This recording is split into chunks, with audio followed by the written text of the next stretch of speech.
subterráneo que a veces uno no considera, tiene que ver con ideas, elucubraciones, pensamientos que de alguna manera van amasando lo que después va a ser el trabajo, inclusive antes el punto de inicio. En ese sentido, muchos espectáculos míos yo puedo decir que tienen todo un proceso subterráneo, tipo teoría del iceberg, y a donde en algún momento me di cuenta que ahí comenzaba. Y generalmente yo escribí, vos viste, sobre los procesos creativos míos, o tomé nota de mis procesos creativos y tienen un punto de inicio. Y muchas veces dejé de lado este proceso subterráneo. Este espectáculo en particular, El Imitador de Demóstenes,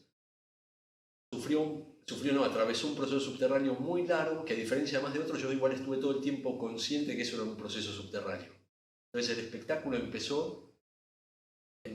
creo que empezó con la sugerencia de una persona en relación a trabajar un texto de José Sanchís Sinisterra que se llama Vacío, que fue el disparador para producir este espectáculo.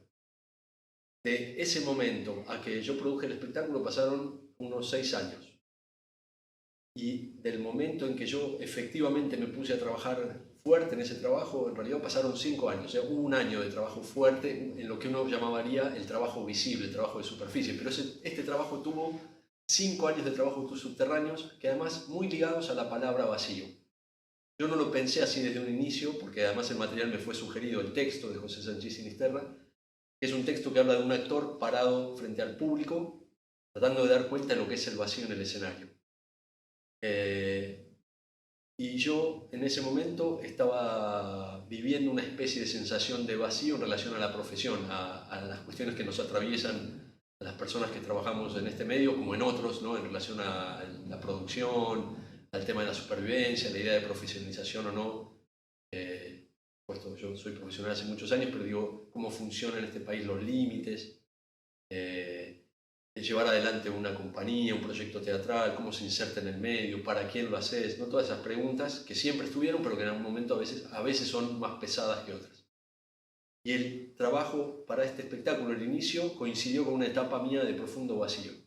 Entonces el proceso ese subterráneo de desarrollo del proceso creativo estuvo muy tenido por esa idea de vacío y de alguna manera también me relajó y fue lo que me permitió estar en la cabeza por mucho tiempo hasta que después eso se materializó en el último año de trabajo. Esto en cuanto a un poco más al funcionamiento del proceso menos técnico. Luego de pensar y reflexionar y generar un montón de ideas y contradicciones más en la cabeza o en el papel sobre el proyecto, inclusive con mucha dificultad para meterme a la sala a trabajar, que es un lugar donde yo, cuando no tengo idea, obviamente el trabajo te devuelve material. Aún en esas situaciones de mucho desorientación, no entré a la sala hasta, como dije, este último año.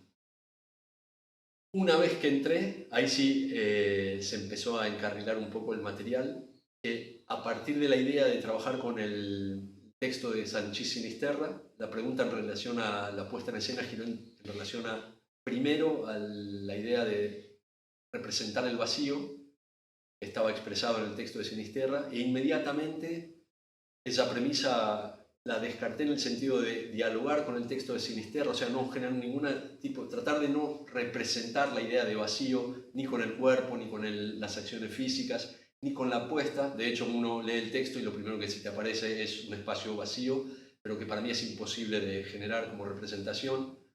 Entonces empecé justamente a trabajar con la idea de dialogar con ese material, obviamente con la referencia sobre el concepto de vacío, porque está en el texto y no lo puedes pasar por arriba, no lo vas a atropellar, no lo vas a destruir, pero sí ampliar la posibilidad de lo teatral en relación a un concepto, tratando de generar diálogo y no representación.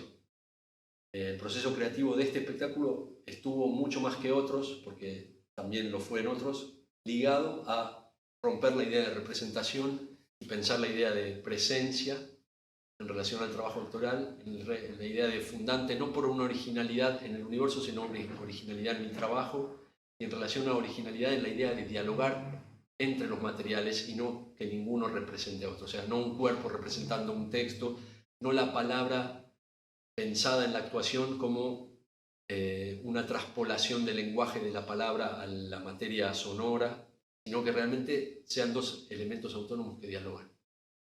Y por otro lado, a medida que empecé a avanzar sobre el texto o el concepto de vacío, apareció la idea, empecé a leer unos textos de Badiou sobre teatro y política y se me organizó rápidamente a nivel ideas una relación entre el vacío en el teatro y el vacío en la política hoy. Decidí plantear un espectáculo que conceptualmente girara en torno a esa propuesta que me generaba primero el texto de Sanchís Sinisterra y después los textos de Alain Badiou. Eso a nivel conceptual. Luego, a nivel técnico, empezó a organizarse a partir del trabajo la idea de una especie de orador, de un actor que está ensayando un espectáculo que nunca se va a poder terminar de construir. Un espectáculo que en realidad nunca se termina de construir. Para poder generar un soporte técnico, material y simple que pudiera sostener o dialogar con esto, el concepto de vacío y con el concepto de política y de teatro. Como un actor intentando ensayar algo sobre una temática, pero que en realidad nunca se termina de desarrollar. Y a partir de ese trabajo, de esta idea, de este concepto inicial disparador, organizador del trabajo para la sala, para las acciones, sobre este actor ensayando, empezó a aparecer la idea del orador, la idea del declamador, que además, pensando en Demóstenes, en el que está presente en el texto de Sanchís Sinisterra, y Demóstenes como el arquetipo histórico del orador y del declamador filosófico por excelencia, apareció esta idea de generar una especie de conferencia, o sea, un actor que está ensayando una conferencia para poder establecer una relación entre el teatro y el vacío, y entre el teatro y la política, y entre la política y el vacío. Eso me parece lo más rico para contarles conceptualmente. Por ahí técnicamente hay un montón de elementos que... ¿Cómo trabajaste el tema de la mirada en el ensayo? ¿Cómo trabajé? Yo trabajo mucho como pienso y quiero que trabajen a veces los actores conmigo, que es que hay un tiempo de trabajo solo, que es generar materiales. Generar materiales me refiero a generar escenas, partituras, secuencias, pruebas de texto, generar materiales, digo materiales en el sentido que se puedan repetir. Y después, ahí en ese sentido yo trabajé mucho solo. Después trabajó conmigo en la sala mi asistente, que es Daniela Mena, que fue como una mirada afuera. Ella es actriz, no es directora, no es alguien también a donde yo me recosté como una dirección, pero sí como una mirada muy valiosa desde afuera. Y una vez que los dos elaboramos como una estructura muy básica, convoqué a Gonzalo Córdoba, que es un iluminador y escenógrafo, y también es director. Yo trabajé como actor con él, y vi trabajos de él como director también, que siempre me gustaron mucho. Lo convoqué a él justamente para tener una mirada de dirección, y a Diego Weiner, que es músico, con el cual también trabajé en aspectos sonoros, y en esta obra también él trabajó mucho sobre lo sonoro, aunque es muy simple, pero los convoqué para tener una mirada, como una mirada externa que operara como dirección. Y de alguna manera yo tengo un ejercicio muy criticado a veces por mí, principalmente, que es de actuar y dirigir, pero en el cual yo tengo alguna creencia de metodología o alguna organización que me interesa desarrollar. Entonces, de alguna manera, la mirada externa estuvo primero por un asistente, después Córdoba y Weiner, y la dirección o el final conceptual de la puesta en escena es Weiner, Córdoba y Starosta.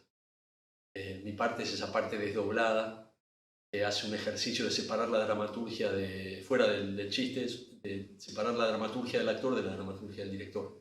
En mi persona es un ejercicio un poco esquizofrénico, pero para mí técnicamente muy interesante, basado en justamente entender que la mirada mía posible desde afuera, desde la dirección, no tiene nada que ver con cómo organizo yo como actor mis acciones.